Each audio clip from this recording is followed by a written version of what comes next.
Bonjour à tous les membres de la famille de Dieu du monde entier qui veulent aller au royaume des cieux. Je suis Do-Hoon Peck de la tribu de Barthélemy de Nouveau-Ciel Nouvelle Terre Shincheonji, Église de Jésus, et je serai votre présentateur aujourd'hui.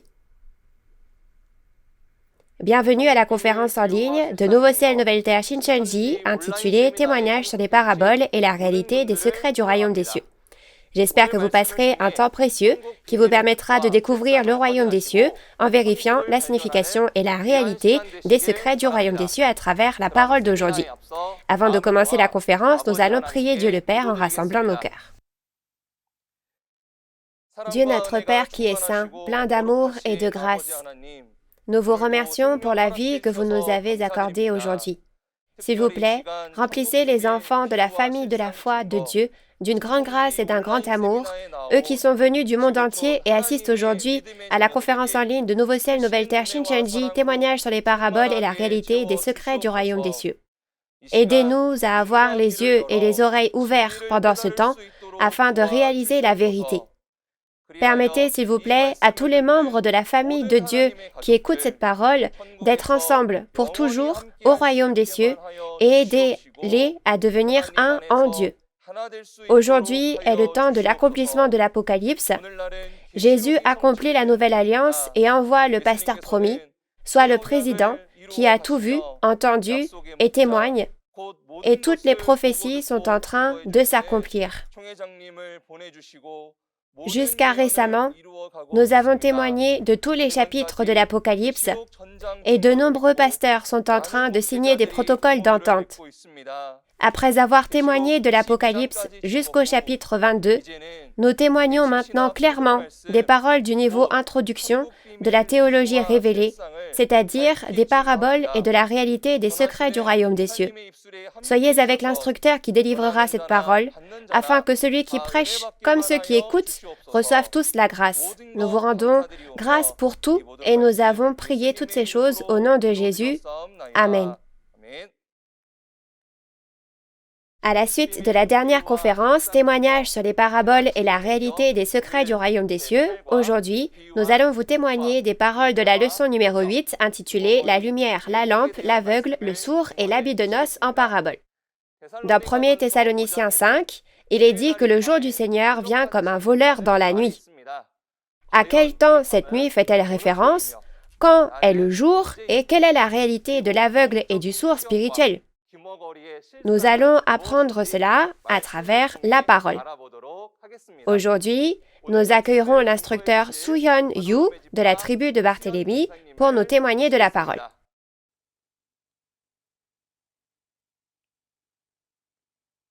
Bonjour, pasteurs, séminaristes et tous les fidèles du monde entier qui placent leur espoir dans le royaume des cieux.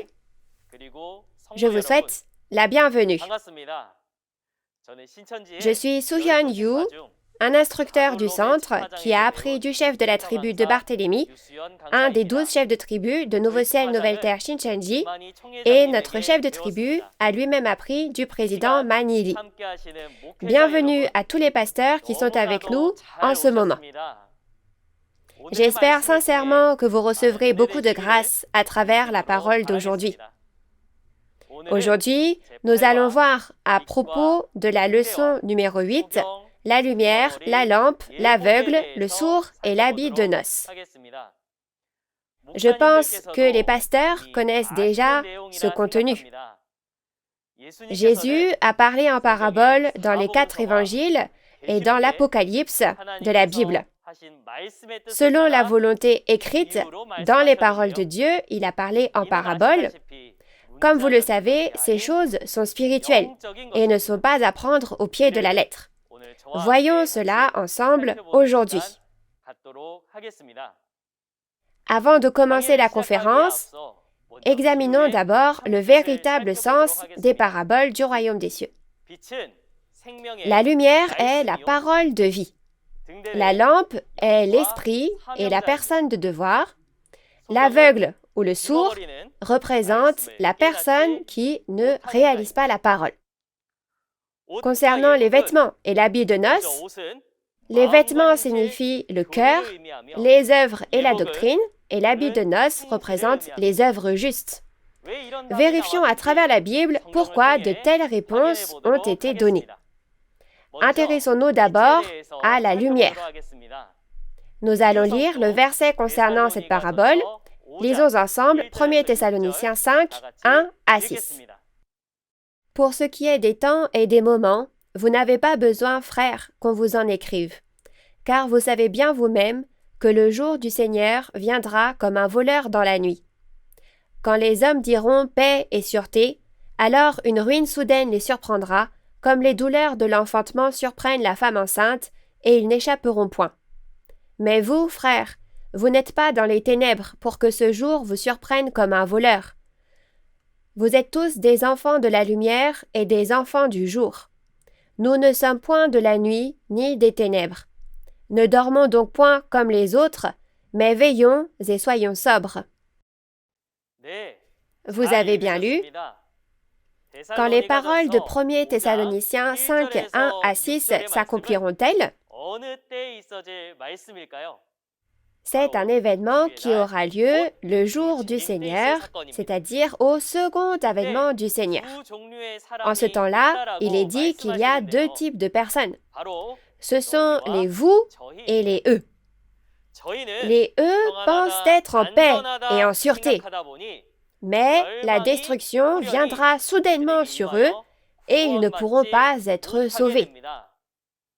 Au contraire, puisque les vous ne sont pas dans les ténèbres, ils pourront être sauvés, car pour eux, Jésus ne vient pas comme un voleur. Alors, quel genre de personnes appartiennent à la lumière et peuvent recevoir Jésus?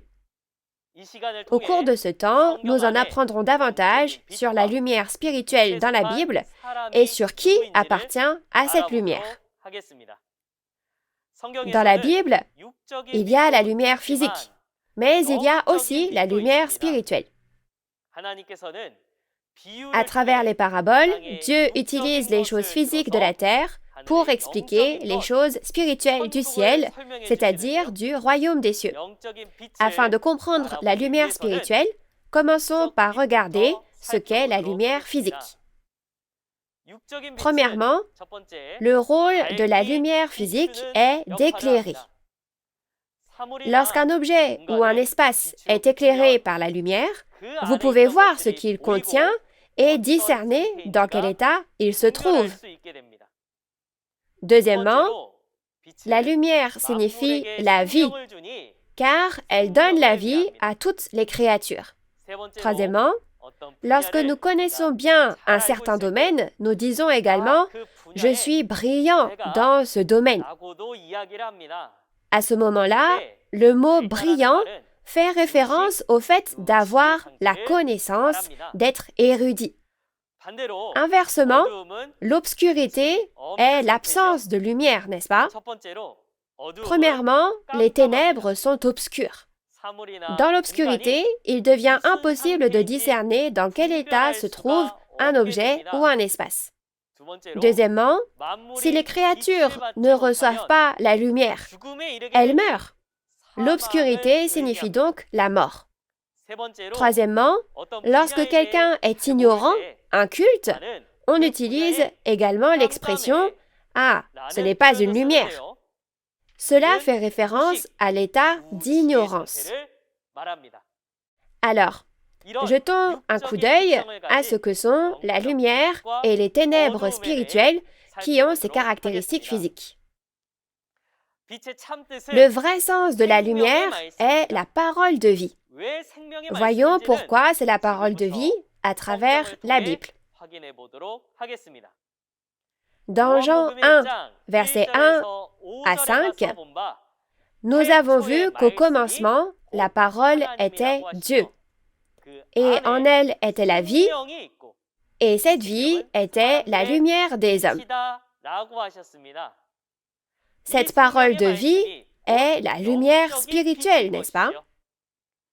Inversement, les ténèbres spirituelles représentent l'absence de parole de vie. On peut donc appeler cela l'ignorance, le fait d'être sans parole. Par conséquent, la lumière spirituelle est la parole de vie Et les ténèbres spirituelles sont donc l'ignorance, c'est le fait d'être sans la parole. Si la lumière est la parole de vie, alors ceux qui ont la parole deviennent la lumière également. Dans Jean 12, verset 46, Jésus a dit qu'il est la lumière du monde. Jésus, qui a reçu la parole de vie de Dieu il y a 2000 ans, est aussi la lumière alors, n'est-ce pas? Dans Matthieu 5, verset 14, Jésus a dit que ses disciples qui ont reçu sa parole étaient également la lumière. En résumé, la lumière signifie la parole de vie et la personne qui a la parole. Dans la Bible, que se passe-t-il lorsque la lumière apparaît? Pour voir ce qui se passe lorsque la lumière apparaît, il faut se rendre à l'endroit où la lumière est apparue pour la première fois. Où la lumière apparaît-elle pour la première fois? Oui, c'est ça, dans Genèse chapitre 1. Comme nous le voyons dans Genèse chapitre 1, versets 1 à 5, Dieu crée la lumière le premier jour. Avant la création de la lumière, le ciel et la terre étaient dans les ténèbres, n'est-ce pas? Lorsque Dieu a créé la lumière et les ténèbres ont été divisées et le jour et la nuit ont été créés. De ce point de vue, la lumière est le standard de distinction pour diviser la lumière et les ténèbres. Et elle sert de point de départ où le jour et la nuit commencent. Vérifions à travers les prophéties qu'est-ce que la lumière spirituelle qui fait ces choses. Si l'on regarde la prophétie de l'Ancien Testament, Ésaïe 9, 1 à 2, ou Ésaïe 8, verset 23 à Ésaïe 9, verset 1 en fonction des versions, il est dit que la Galilée sera couverte de gloire et que le peuple qui marchait dans les ténèbres verra une grande lumière.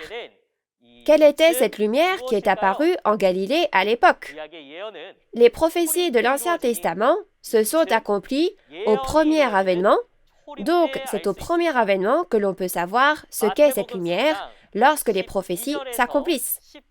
Si vous regardez dans Matthieu 4, 12 à 17, Jésus commence à prêcher pour la première fois en Galilée.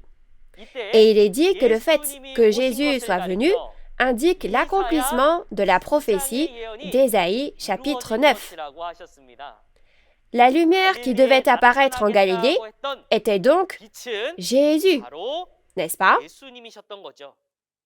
Parce que Jésus, la lumière, est venu sur cette terre, c'est le jour spirituel. C'est pourquoi, dans Jean chapitre 9, versets 4 à 5, il est dit que lorsque Jésus est venu au premier avènement, c'était le jour. Puisque Jésus, la lumière, est apparu au premier avènement, qu'est-ce qui, comme dans Genèse 1, sera divisé?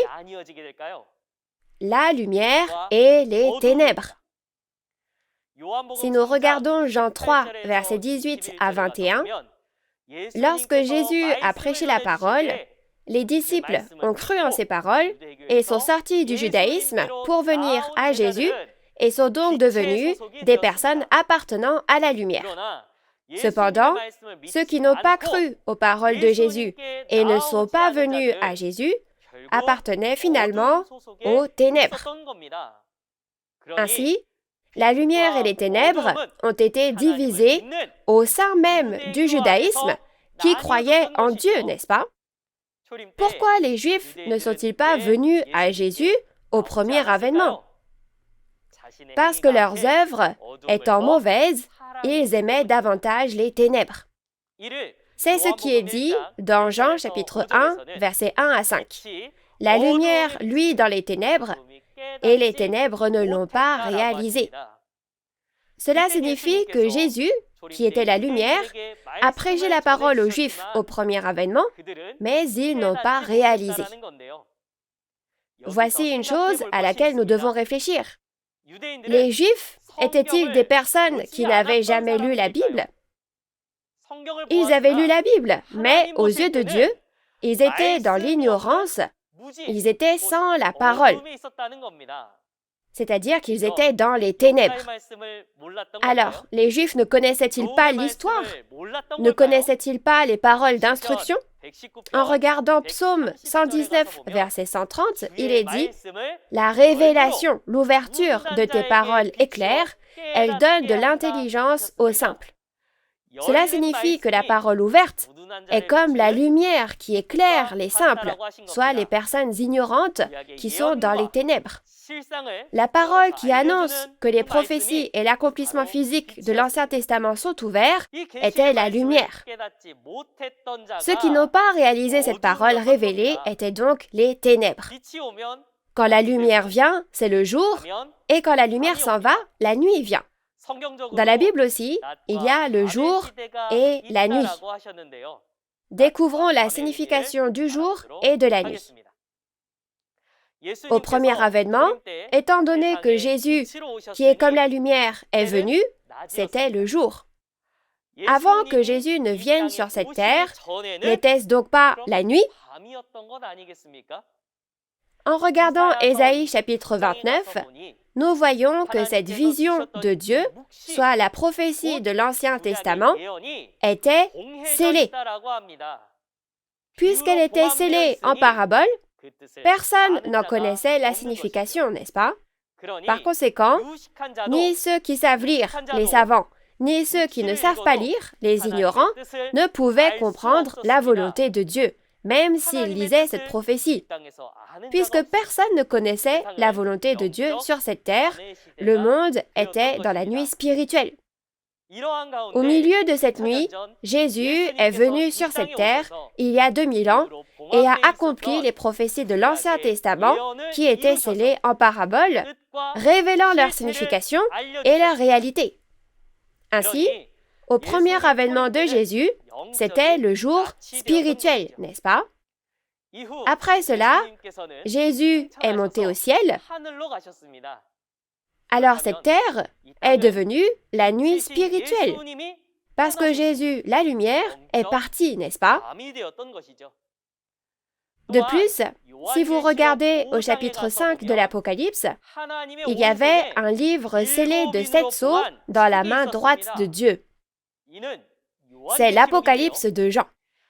Elle était scellée en parabole, de sorte que personne dans le ciel, sur la terre, ni sous la terre, ne pouvait connaître le contenu de ce livre. Dans ce cas, à l'ère du Nouveau Testament non plus, les hommes sur cette terre ne peuvent pas comprendre la parole de Dieu, c'est l'ère de la nuit spirituelle. À l'époque du Nouveau Testament, qui est la nuit spirituelle, qu'est-ce qui doit apparaître pour que le jour vienne? C'est la lumière. C'est-à-dire que la parole révélée et la personne qui a la parole révélée doivent apparaître. Dans Apocalypse 10, un petit livre ouvert descend du ciel sur la terre. Ce livre est scellé de 7 sceaux, puis ouvert. C'est donc la parole révélée. Jésus a choisi un pasteur et lui a fait manger cette parole révélée et lui a dit d'aller la prêcher aux hommes. L'ère du jour spirituel vient lorsque les hommes qui ne connaissaient pas les prophéties du Nouveau Testament ni leur signification entendent la parole révélée du Nouveau Testament, viennent à ce pasteur et réalisent. Si vous y réfléchissez, le fait d'entendre la parole révélée ne signifie-t-il pas qu'un pasteur qui a reçu, mangé et prêche la parole révélée est apparu, comme prophétisé dans Apocalypse 10? Ce pasteur est apparu comme promis, on peut donc l'appeler le pasteur promis. Aujourd'hui, maintenant que c'est le jour, ceux qui ont reçu la parole révélée par l'intermédiaire de ce pasteur et sont venus à la lumière seront séparés de ceux qui ne l'ont pas fait, n'est-ce pas? Les premiers sont appelés enfants de la lumière et les deuxièmes enfants des ténèbres. Revenons donc maintenant au verset sur la parabole. Dans 1 Thessaloniciens 5, versets 1 à 6, Les enfants de la lumière et les enfants des ténèbres apparaissent au second avènement du Seigneur. Les enfants de la lumière sont ceux qui ont entendu la parole révélée et sont venus devant cette parole, et les enfants des ténèbres sont ceux qui, même s'ils ont la foi et donnent le culte, ne viennent pas devant la parole révélée après l'avoir écoutée.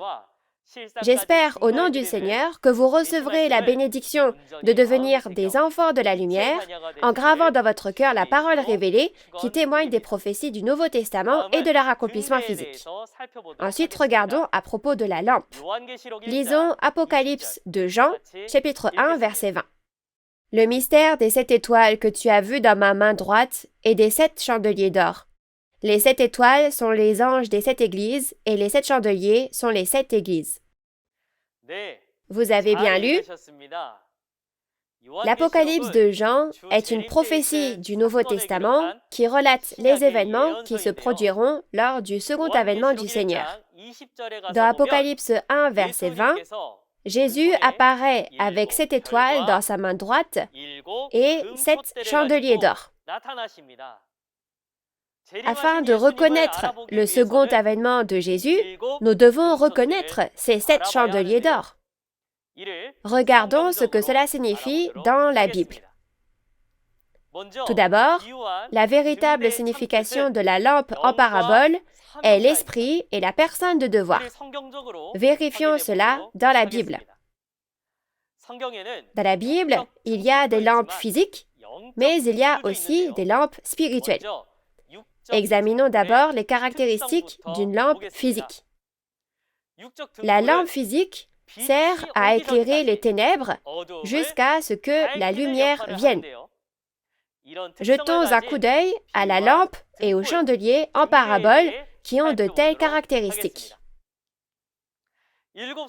Les 7 lampes d'or, soit 7 chandeliers d'or, commencent avec le tabernacle que Moïse a construit il y a environ 3500 ans. Si nous regardons dans Exode 25, 8 à 9, Dieu ordonne à Moïse de construire un tabernacle pour pouvoir demeurer sur cette terre. Il a été construit sur cette terre selon ce que Dieu a montré. À l'intérieur de ce tabernacle, il y avait une lampe, soit un chandelier. Si vous lisez Exode 27, versets 20 à 21, il est dit d'allumer ce chandelier avec de l'huile d'olive. Et Dieu a dit de le garder allumé du soir au matin. Dans ce cas, lorsque la lumière apparaît, alors la lampe s'éteint, n'est-ce pas? De plus, Dieu a commandé d'observer cela comme une ordonnance éternelle. Ce tabernacle et cette lampe allumée sont également mentionnés dans Hébreux chapitre 9. Dans Hébreux chapitre 9, on explique à propos du tabernacle de Moïse. Le tabernacle de Moïse se compose de 2 grandes pièces principales. Cette partie ci-dessous s'appelle le lieu saint, et on l'appelle aussi le premier tabernacle. Et au-dessus, ce lieu ici est appelé le Saint des Saints, soit le tabernacle du témoignage. Dieu est venu sur l'arche de l'Alliance qui se trouvait dans le Saint des Saints. Alors, pour pouvoir rencontrer Dieu, ne faut-il pas traverser le lieu saint et aller jusqu'au Saint des Saints? Il fallait traverser le lieu saint où se trouve la lampe allumée jusqu'à l'arche de l'Alliance pour rencontrer Dieu. Dans Hébreux 9, verset 9, ce tabernacle est qualifié de parabole. Les paraboles ont été écrites pour cacher les secrets du royaume des cieux, n'est-ce pas? Alors, quand vous regardez ce tabernacle, ne devriez-vous pas y voir le royaume des cieux? De plus, si nous regardons Hébreux 8, verset 5, il est dit que Moïse a vu les choses dans le ciel et en a construit l'image et l'ombre sur la terre. Par conséquent, il faut aller au ciel pour connaître la réalité de ce tabernacle et de la lampe allumée qui est à l'intérieur. Si nous regardons dans Apocalypse 4, versets 1 à 5, Jésus dit à l'apôtre Jean de monter dans le ciel, dans une vision, et lui montre le royaume des cieux du monde spirituel. À cette époque, l'apôtre Jean a vu l'organisation des esprits. Alors, c'est à ça que ça ressemble. Dieu est assis sur le trône, et devant le trône se trouvent 7 anges. Alors, comment appelle-t-on ces anges? Ces 7 esprits sont appelés les 7 lampes allumées, les 7 lampes ardentes. Et dans Apocalypse 5, verset 6, ces 7 esprits et 7 anges sont aussi appelés les yeux. Pourquoi utilise-t-on les expressions lampes allumées et les yeux pour ces entités? Tout comme une lampe éclaire un endroit sombre, ces 7 esprits sont appelés lampes parce qu'ils illuminent les esprits dans les ténèbres avec la parole. Tout comme les yeux voient pour le corps, ils parcourent la terre et l'inspectent pour Dieu. C'est pourquoi ils sont appelés les yeux. Ce que nous savons ici, c'est que l'Esprit entre dans les personnes pour travailler sur cette terre. Quand Dieu veut donner la parole aux hommes sur terre, il utilise un pasteur pour prêcher la parole, n'est-ce pas? Ces 7 esprits choisissent également des personnes pour donner la parole aux hommes sur la terre. L'homme choisi est aussi appelé l'œil. Dans Ésaïe 29, verset 10, il est dit que les prophètes, les personnes avec qui les 7 esprits sont les yeux. Ainsi, la lampe, le chandelier et les yeux représentent les 7 esprits et la personne de devoir avec ces esprits. Ces 7 esprits sont entrés dans des hommes et ont travaillé à chaque époque. Alors maintenant, regardons l'œuvre de la lampe allumée au premier avènement et au second avènement. Au premier avènement, si vous regardez Jean 5, verset 35, Jésus a dit que Jean était la lampe qui brûle et qui luit pour un temps. Il a dit que Jean était une lampe allumée parce que les 7 esprits étaient avec lui.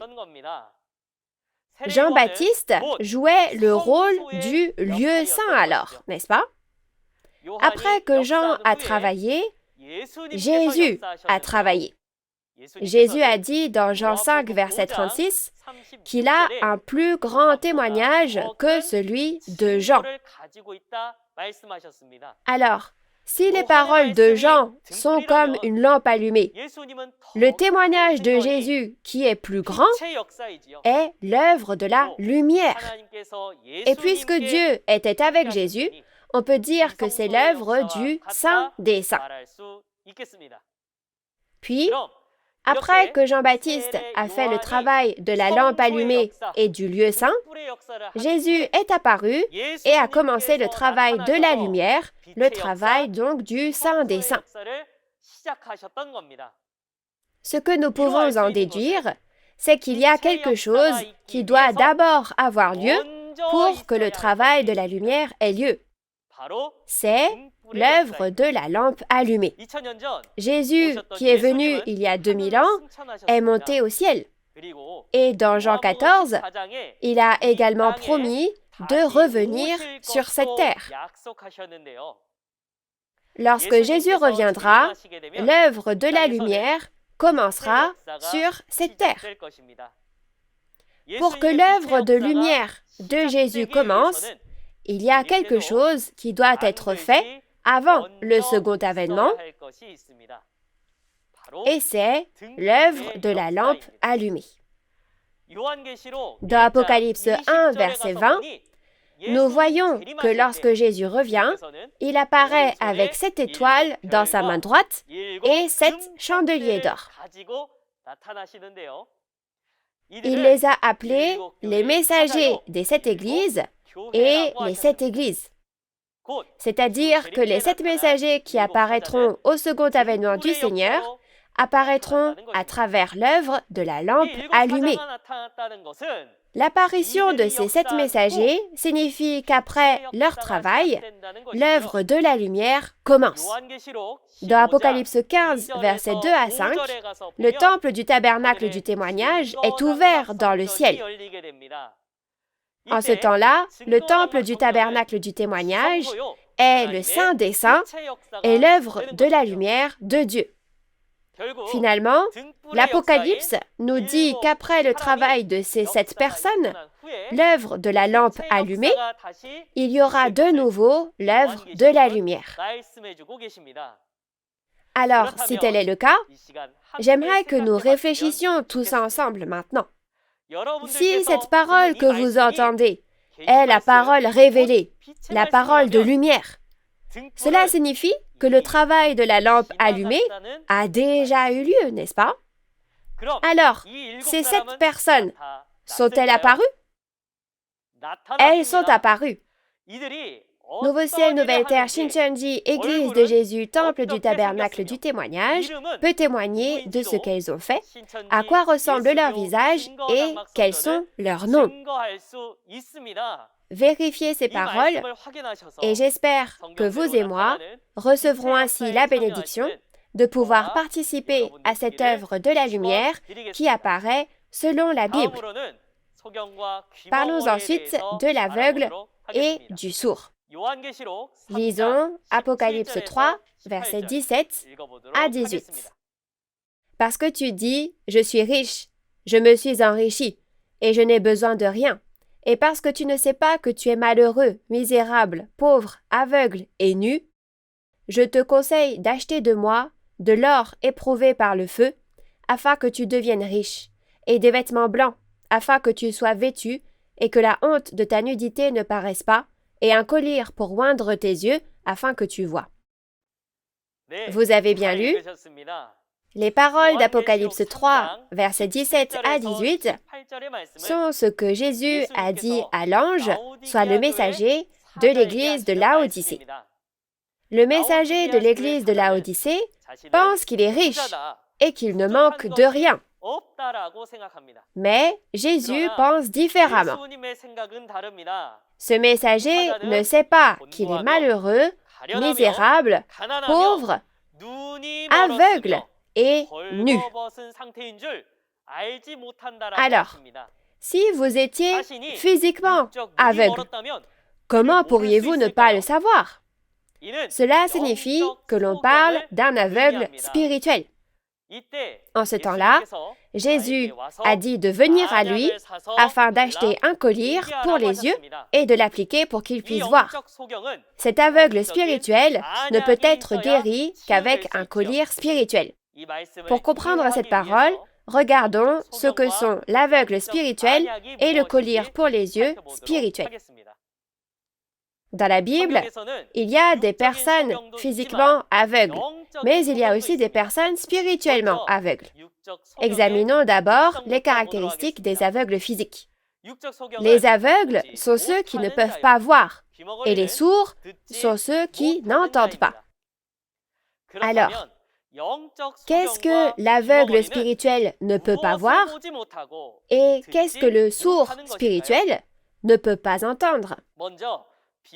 Regardons d'abord la signification spirituelle de l'aveugle et du sourd en parabole. C'est celui qui ne réalise pas la parole. Dans Ésaïe 43, verset 8, nous voyons que le peuple de Dieu a des yeux, mais est aveugle, et a des oreilles, mais est sourd. Et ce n'est pas seulement le peuple. Dans Ésaïe 42, versets 18 à 20, il est dit que même les messagers de l'Éternel, les pasteurs, sont aveugles et sourds. Alors, pourquoi est-ce arrivé? Si vous lisez Ésaïe 29, versets 9 à 11, il est dit que la vision de Dieu, la prophétie de l'Ancien Testament, est scellée. Elle est scellée en parabole, de sorte que ni ceux qui savent lire, les savants, ni ceux qui ne savent pas lire, les ignorants, ne peuvent la réaliser, même s'ils le lisent et l'entendent. Ceux qui voient la parole et l'entendent mais ne la réalisent pas sont donc spirituellement aveugles et sourds. Par conséquent, les aveugles et les sourds peuvent voir et entendre la parole mais ne la réalisent pas. Alors, quelle parole ne réalisent-ils pas? Ils peuvent lire l'histoire et l'instruction, mais les paroles de la prophétie sont scellées en paraboles, donc ils ne les réalisent pas tant qu'elles ne sont pas ouvertes, n'est-ce pas? Les aveugles et les sourds sont donc ceux qui ne réalisent pas les prophéties et la réalité. Ces aveugles et ces sourds qui ne réalisent pas la parole, qu'enseignaient-ils alors? Dans Ésaïe 29, versets 11 à 13, nous avons vu que ceux-ci enseignaient des commandements d'hommes parce qu'ils ne pouvaient pas réaliser les paroles du livre scellé. Parce qu'ils ne connaissaient pas la volonté de Dieu, ils ont enseigné la parole de Dieu selon leurs propres pensées, en disant que cela doit signifier ceci ou cela. Dans Ésaïe 35, verset 5, Dieu a promis qu'en temps voulu, les yeux des aveugles seraient ouverts et que les oreilles des sourds seraient ouvertes. Lorsque le livre est scellé, on ne peut pas connaître la volonté de Dieu, donc on est aveugle. Ainsi, il faut que la parole révélée apparaisse pour que l'aveugle puisse ouvrir les yeux, n'est-ce pas? La parole révélée a été prêchée par Jésus lors du premier avènement, lorsque les prophéties de l'Ancien Testament se sont accomplies. Alors, qui était la réalité des aveugles et des sourds prophétisée dans l'Ancien Testament? Dans Matthieu 15, verset 14, il y a un aveugle qui conduit, soit le pasteur, et un peuple aveugle qui le suit. Ce sont les fidèles. Il est dit que les deux tombent dans la fosse, soit en enfer. Qui sont ces aveugles et pourquoi ont-ils vécu une vie de foi qui les mène en enfer? Dans Matthieu 23, verset 24, Jésus a dit aux scribes et aux pharisiens qu'ils étaient des conducteurs aveugles. Les scribes et les pharisiens dirigeaient le judaïsme et beaucoup de personnes les ont suivis. Cependant, ils menaient leur vie de foi sans connaître le véritable sens des prophéties.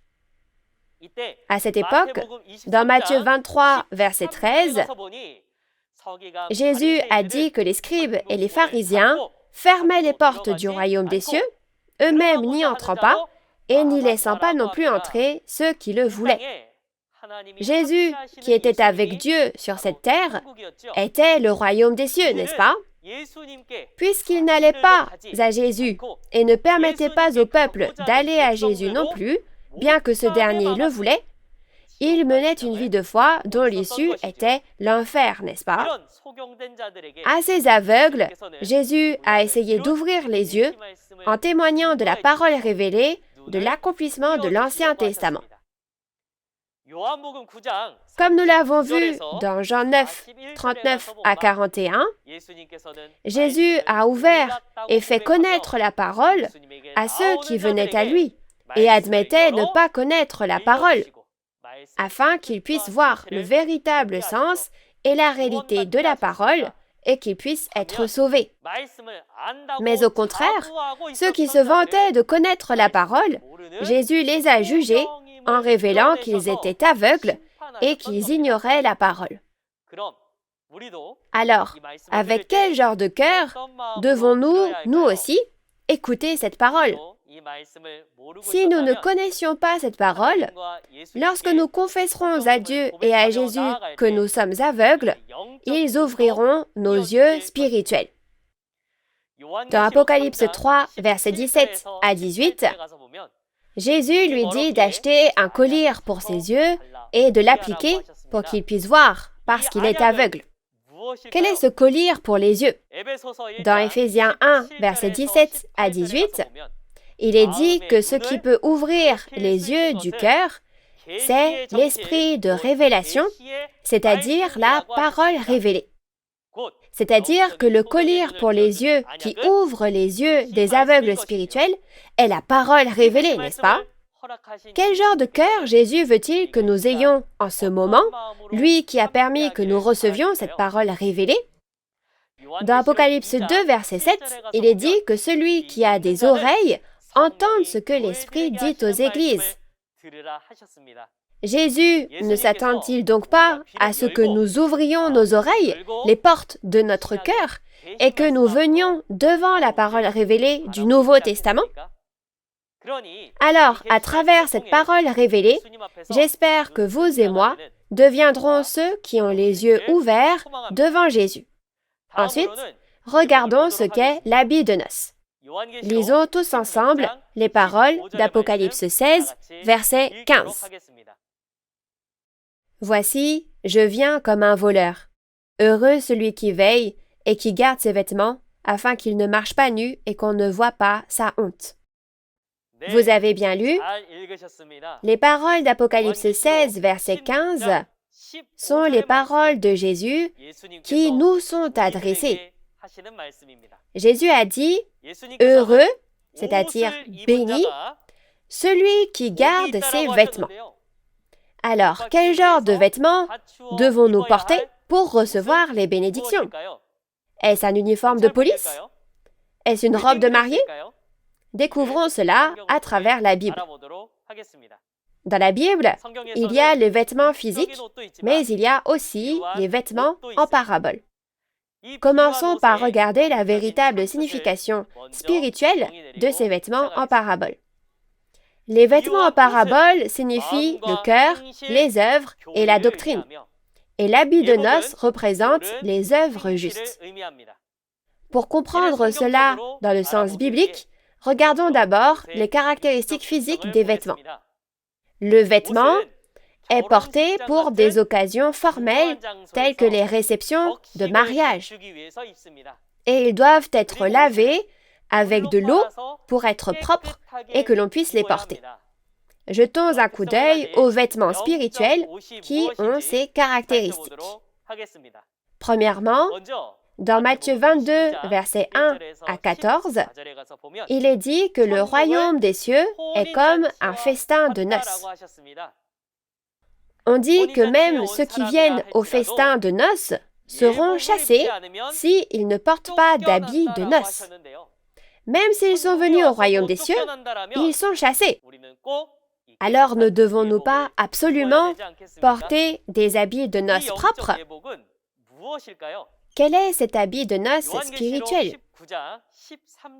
Dans Apocalypse 19, verset 13, il est dit que le vêtement teint de sang que porte Jésus est la parole de Dieu. À l'inverse, il y a des vêtements qu'il ne faut jamais porter pour aller au royaume des cieux. Si vous regardez dans Apocalypse 17, verset 4, il est dit que la prostituée, le pasteur de Satan, est vêtu de pourpre et d'écarlate. Cela fait référence à la doctrine de la prostituée, la fausse vérité de Satan. Nous devons porter les vêtements de Dieu, la parole de Dieu, et enlever les vêtements de Satan, la fausse vérité de Satan.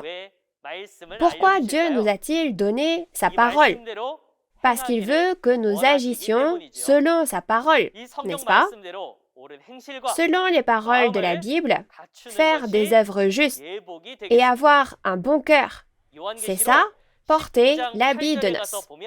Si nous regardons dans Apocalypse 19, verset 8, il est dit que le fin lin, soit l'habit de noces, ce sont les œuvres justes des saints.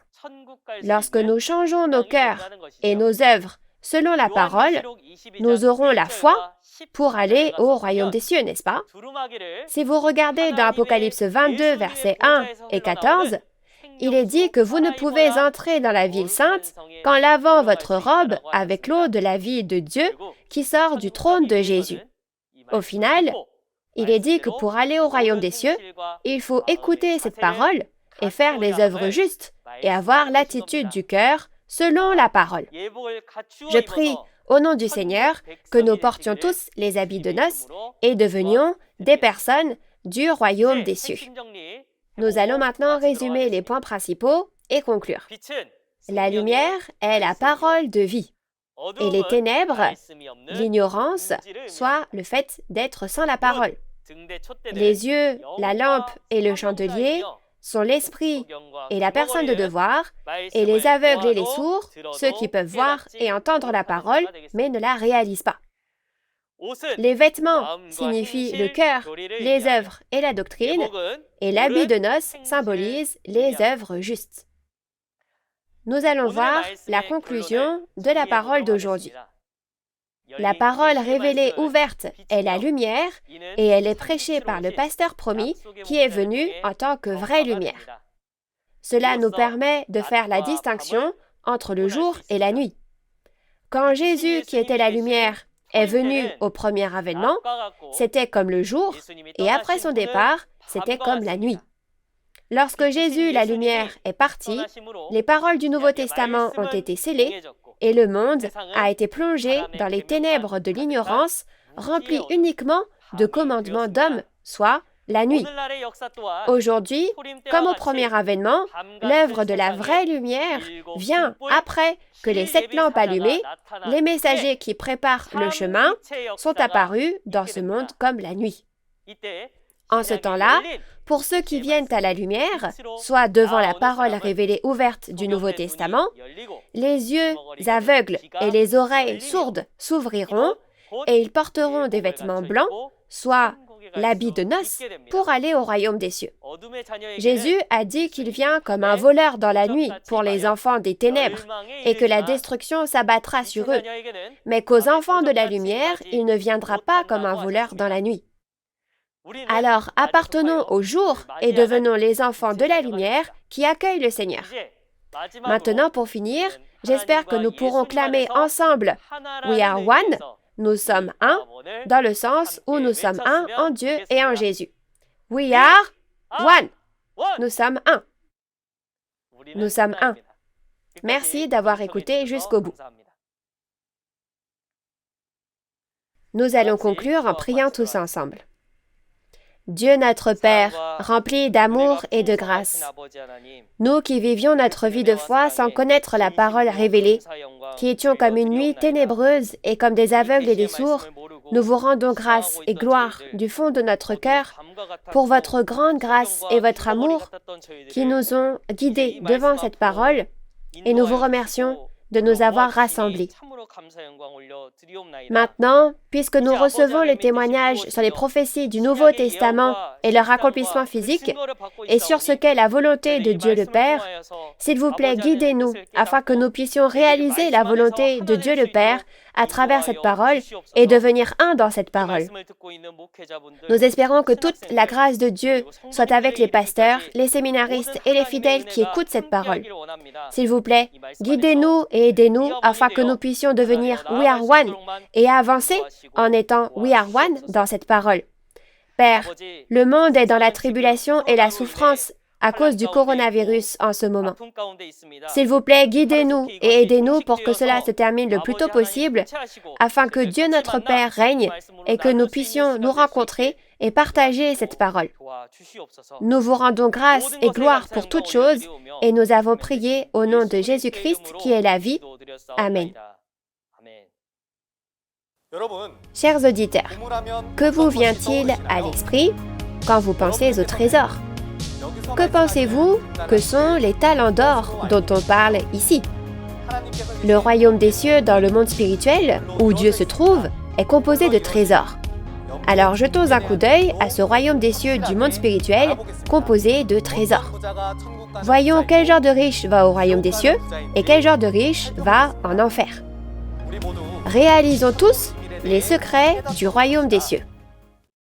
Avez-vous reçu beaucoup de grâce à travers la parole d'aujourd'hui? La prochaine fois, nous vous parlerons de la leçon numéro 9, le trésor et le riche en parabole. J'espère que vous participerez, que vous réaliserez les secrets du royaume des cieux et deviendrez des membres de la famille du royaume des cieux qui participent au royaume de Dieu.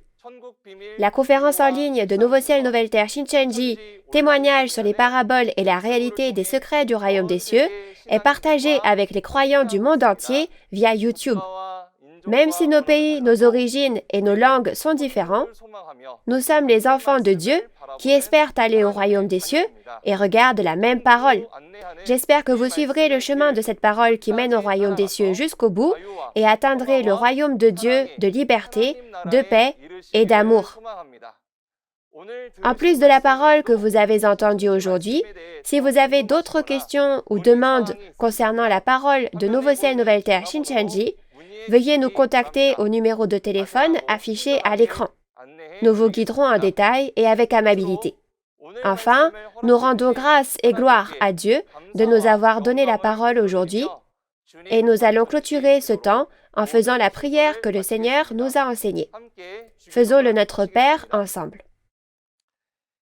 Notre Père qui es aux cieux, que ton nom soit sanctifié, que ton règne vienne, que ta volonté soit faite sur la terre comme au ciel. Donne-nous aujourd'hui notre pain de ce jour. Pardonne-nous nos offenses, comme nous pardonnons aussi à ceux qui nous ont offensés. Et ne nous laisse pas entrer en tentation, mais délivre-nous du mal, car c'est à toi qu'appartiennent le règne, la puissance et la gloire, au siècle des siècles. Amen. Ceci conclut la conférence en ligne de Nouveau Ciel, Nouvelle Terre Shincheonji, témoignage sur les paraboles et la réalité des secrets du royaume des cieux. Merci beaucoup à tous ceux qui ont été avec nous.